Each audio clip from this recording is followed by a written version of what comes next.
شبر زیدی صاحب سے بات کریں گے. شبر زیدی صاحب سر بتائیے گا، یہ اب جو فیصلے لے رہے ہیں مشکل معاشی فیصلے، درست سمت میں جا رہے ہیں جو حالات، کوئی روڈ میپ نظر آ رہا ہے؟ دوسرے جو 200 ارب روپے کے ٹیکسز لگنے ہیں عوام پر، اس کا بوجھ آنا ہے، کسی طریقے سے اس سے عوام بچ سکتے ہیں؟ کچھ ایسا کیا جا سکتا تھا یا ابھی بھی کیا جا سکتا ہے کہ عوام پر کم سے کم بوجھ پڑے؟ دیکھیں صدف، اس کے دو پہلو ہیں. پہلا پہلو تو یہ ہے کہ یہ جو فیصلے لے رہے ہیں یہ بالکل مجبوری میں لے رہے ہیں، کیونکہ انہیں پتا ہے کہ جو انہوں نے غلطی کی تھی IMF پروگرام کو ڈیریل کرنے کی تقریباً دو مہینے پہلے، جس میں انہوں نے 2 ایکسچینج ریٹ رکھے تھے اور یہ سب چیزیں کی تھی، اس نے ملک کو بالکل تباہی کے دہانے پہ پہنچا دیا ہے. تو وہ تو غلطی ان سے ہو گئی تھی اور انہوں نے یہ ڈیسیژن لینے تھے. مجھے جو سب سے زیادہ پریشانی جو بات نظر آ رہی ہے مجھے یہ آ رہی ہے کہ جو یہ فیصلے لے رہے ہیں، میں کیونکہ سیاستدان نہیں ہوں، مگر مجھے یہ شک ہو رہا ہے کہ یہ شاید الیکشن میں جانے کے لیے تیار نہیں ہیں، اور یہ الیکشن کو جو پنجاب میں ہونے والے ہیں کسی طریقے سے کوئی پوسٹ پون قسم کی کوئی چیز آ رہی ہے، تو یہ بالکل پتہ نہیں وہ، مگر یہ اس بات سیاستدانوں سے کی ہے. مگر میں آخری بات جو کہنا چاہتا ہوں وہ یہ ہے کہ ہمیں ایک بات سمجھ لینی چاہیے جو ہم سمجھ نہیں رہے، جو میں بڑے عرصے سے کہہ رہا ہوں کہ کوئی بھی پولیٹیکل پارٹی ہو، کوئی بھی رجیم ہو، پاکستان اپنی موجودہ معاشی سسٹم میں نہیں چل سکتا. پاکستانی عوام اور پاکستان کا غریب آدمی اور پاکستان کی ریاست اس سسٹم میں نہیں چل سکتی. اس ملک کو امیڈیٹلی ایک بہت بڑا معاشی ڈسپلن اور معاشی انقلاب چاہیے، جو کہ سیاسی پارٹیوں کے مینڈیٹ میں نہیں ہے. یہ جو کچھ بھی کر رہے ہیں یہ صرف ٹائم ضائع کر رہے ہیں قوم کا. جو ہونا ہے وہ ہونا ہے. یہ ساری بات میں نے دسمبر 16 2021 میں کی تھی کہ یہ ملک ڈیفالٹ ہو چکا ہے اور ہونے کی طرف جا رہا ہے. آپ سارے لوگ مجھے سیریس نہیں لے رہے تھے، آج آپ سب وہی باتیں کر رہے ہیں. شبر زیدی صاحب اس لیے کہ یہ ہمیں بتاتے تھے کہ ان کا بڑا ایکسپیرینس ہے، اور خاص طور پہ اسحاق ڈار صاحب جو کہ 4th ٹائم اب وزیر خزانہ ہیں، وہ آ کر حالات ٹھیک کر دیں گے. تو یہی وجوہات تھیں جن کو بنیاد بتایا جا رہا تھا.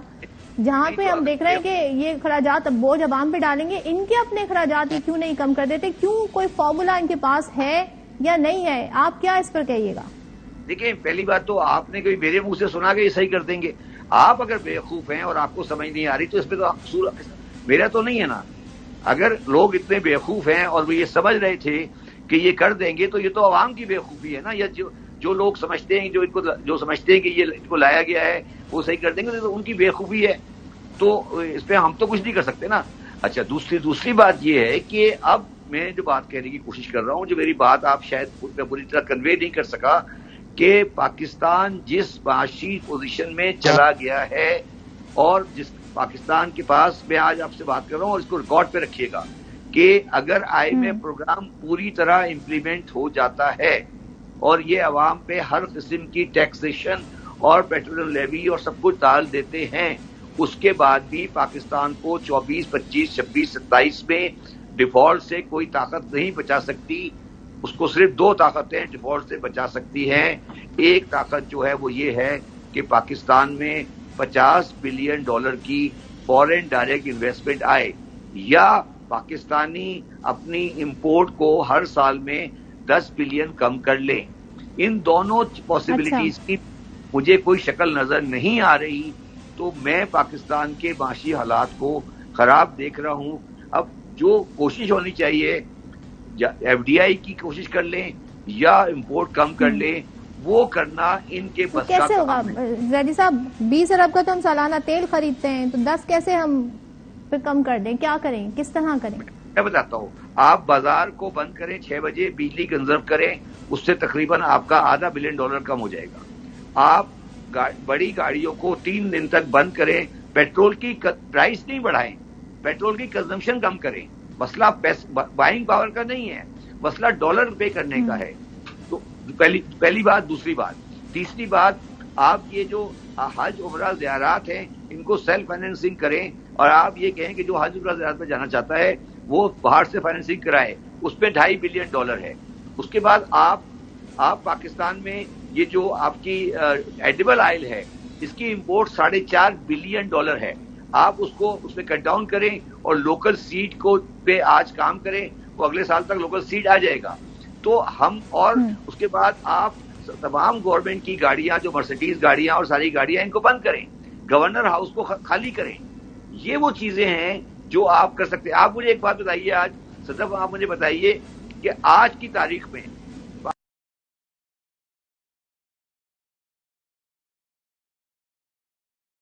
چل رہی ہیں, آپ کے پاس کوئی ریکارڈ ہے؟ میں آپ کو یہ کہہ سکتا ہوں وہ لاکھوں میں ہیں, وہ لاکھوں میں نہیں بلکہ 50-60 لاکھ. یہ تو خیر وہ اسٹیپس ہیں جن کی آپ بات کر رہے ہیں. ابھی تو یہاں پہ فوری حل کی بات ہو رہی ہے. شبر زیدی صاحب آپ ہی کے پوائنٹس کو لے کے ذرا میں آگے بڑھتی ہوں. سن لیں میری بات, دکان بند کرنے میں فوری حل نہیں ہے کیا بات کر رہی ہے آپ؟ 77 رکنی تو ایک کابینہ کیبنٹ بنی ہوئی ہے سر. اب اس پہ مزید کیا بولیں, پھر ایک بچت کمیٹی بنا دی گئی ہے, تو اس پہ مزید بات کرتے ہیں. خابر صاحب جہاں پہ ہم یہ بات مہنگائی کی کر رہے ہیں وہیں پر جی شبر صاحب آپ کرنا نہیں چاہتے تو ٹھیک ہے, ڈیفالٹ میں چلے جائیں, ختم ہوگی بات. ٹھیک ہے, اس پہ آگے بات کرتے ہیں شبر صاحب. جی خابر صاحب آپ اس پہ کیا کہیے گا؟ جو اس وقت ہم وزراء کے لب و لہجہ دیکھ رہے ہیں انتخابات کے حوالے سے, انہی معاشی صورتحال کو بنیاد بنا کے خود ابھی شبر زیدی صاحب کہتے ہیں میری کوئی ایسی پولیٹیکل, ظاہر ہے میں پولیٹیشین نہیں ہوں, لیکن مجھے ایسا لگ رہا ہے کہ ان حالات میں الیکشن کی طرف نہیں جا سکتے. آپ کے خیال میں آئینی کوئی گنجائش ہے کہ آگے بڑھایا جا سکتا ہے کے پی پنجاب کے الیکشن کو؟ کہیں پر آئین سے کوئی گنجائش نکال سکتے ہیں, یا جو بھی کیا جائے گا وہ غیر آئینی ہوگا؟ مجھے کہہ رہی ہیں آپ؟ خاور صاحب سے میرا سوال ہے.